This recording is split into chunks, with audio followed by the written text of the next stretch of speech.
পর চট্টগ্রাম বিশ্ববিদ্যালয় উৎসবমুখর নির্বাচন, ভোট গ্রহণে ধীর গতি, অমোচনীয় কালি মুছে যাওয়ার অভিযোগ, কারচুপির শঙ্কা ছাত্রদল ও শিবিরের। মিরপুরে কেমিক্যাল গুদাম থেকে এখনো উঠছে ধোঁয়া, নিখোঁজদের সন্ধানে ফায়ার সার্ভিসের হ্যাজম্যাট টিম, লাশ শনাক্তের পর পরিবারের কাছে হস্তান্তর।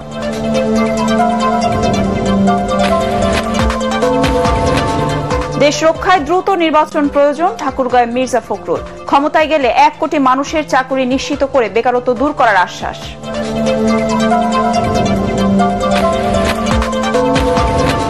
শেখ হাসিনা সরকারের সাবেক মন্ত্রী উপদেষ্টাদের বিরুদ্ধে করা মামলার তদন্ত প্রতিবেদন 8 ডিসেম্বরের মধ্যে দাখিলের নির্দেশ ট্রাইব্যুনালের।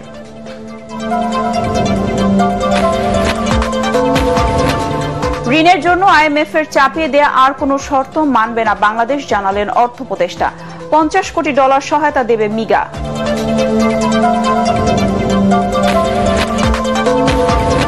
এবং রাজধানীর কলাবাগানে চাঞ্চল্যকর হত্যাকাণ্ড, স্ত্রীকে মারার পর লাশ রাখা হয় ডিপ ফ্রিজে, স্বামী নজরুল ইসলাম গ্রেফতার।